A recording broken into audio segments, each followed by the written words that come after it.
Hello everyone, welcome to my channel. আজকের ক্লাসে আলোচনা করতে যাচ্ছি ফার্স্ট সামেটিভ এক্সামিনেশন 2025 সালে ক্লাস 7-এর ইংরেজি সম্ভাব্য প্রশ্ন এবং উত্তর বিষয়ে। তাই সবারই প্রথমে তোমাদের লিখতে হবে একটি সিন প্যাসেজ, সেটা টেক্সটের থেকে নেওয়া। যেমন আমি এখানে সম্ভাব্য একটা সিন তুলে দিয়েছি দ্য রিডল পড়ার থেকে।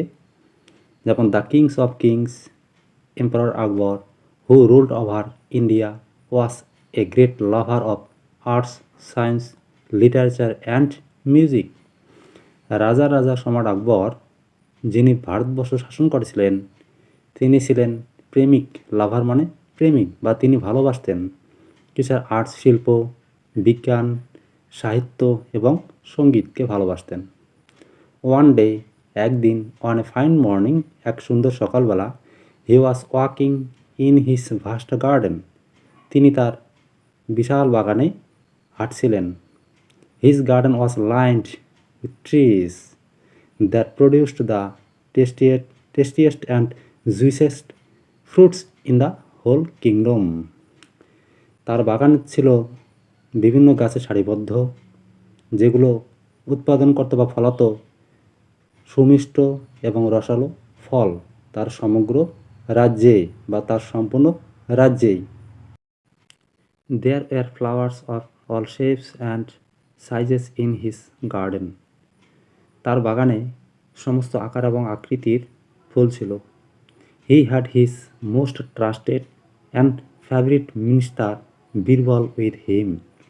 তার ছিল তার সবচেয়ে বিশ্বস্ত এবং প্রিয় মন্ত্রী বীরবল তার সঙ্গেই।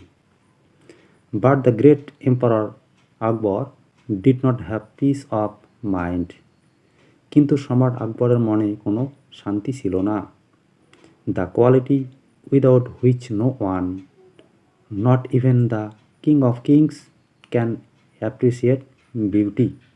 যে গুণটি ছাড়া কেউ, এমনকি রাজাতে রাজাও, সৌন্দর্যের প্রশংসা করতে পারে না। এরপর ওই প্যাসেজ থেকে কতগুলো গুরুত্বপূর্ণ প্রশ্ন দেব। যেমন choose the correct answers from the given alternatives, যেটা অন্তর সঠিক সেটা লিখতে হবে। Akbar was a great lover of animals, kite, arts, science, literature and music. Answer হবে arts, science, literature and music, তাহলে অ্যান্সার হবে সি। এরপর বীরবল ওয়াজ আকবরস, বীরবল ছিলেন আকবরের কি? সার্ভেন্ট, চাকর, মিনিস্টার, মন্ত্রী, না ওনার মালিক? অ্যান্সার হবে B, minister. Emperor Akbar was happy, worried, না ক্রুয়েল? হ্যাপি সুখী, ওয়ারিড চিন্তিত, না ক্রুয়েল নিষ্ঠুর? অ্যান্সার হবে ওয়ারিড, বি নম্বর answer correct. Write true false, write true for T for true and F for false statement. One night, এক রাতে, Akbar was walking in his garden, Akbar এক রাতে তার বাগানে হাঁটছিলেন, না এক সকালে? তার অ্যান্সার হবে, এটা হবে ফলস, মিথ্যা। There are many fruit trees in Akbar's garden, there are many fruit trees, ফলের বাগান ছিল ইন আকবরস গার্ডেন, আকবরের বাগানে অনেকগুলো ফলের বাগান ছিল?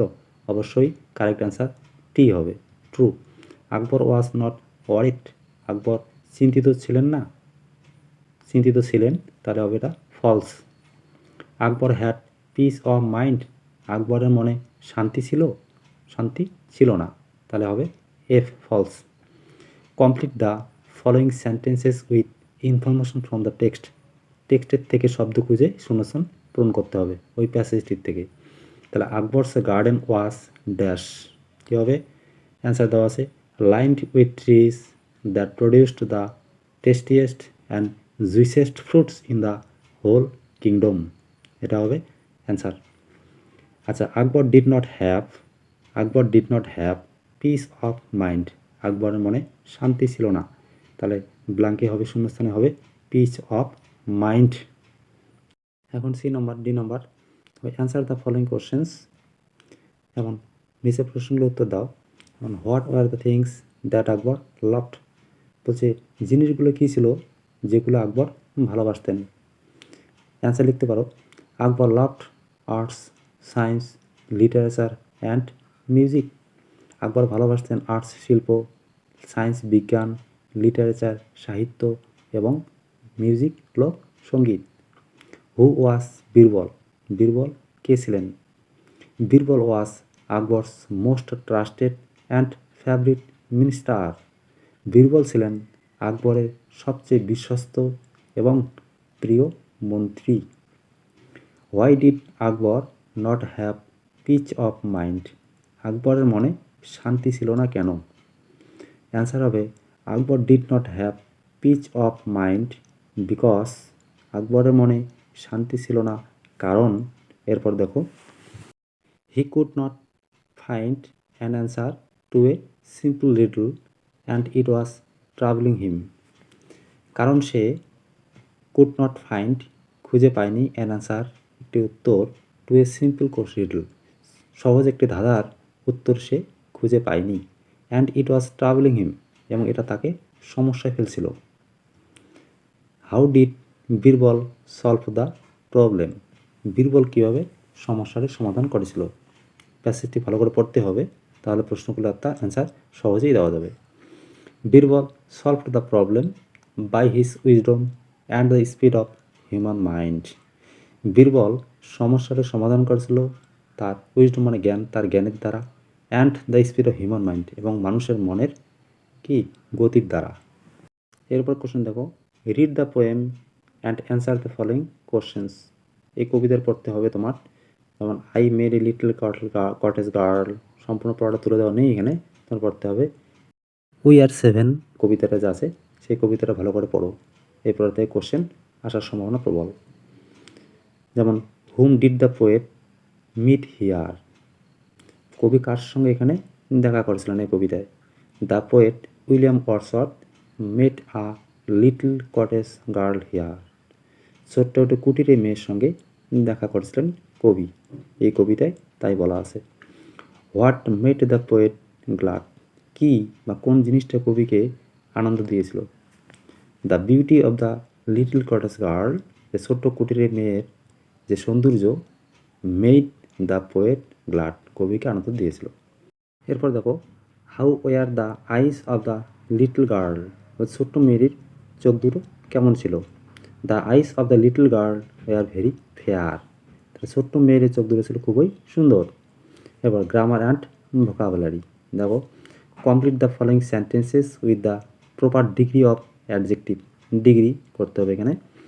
Sita has the dash long আছে ব্রেকেটে, ডিগ্রি অর্ডারটা long, hair in the class.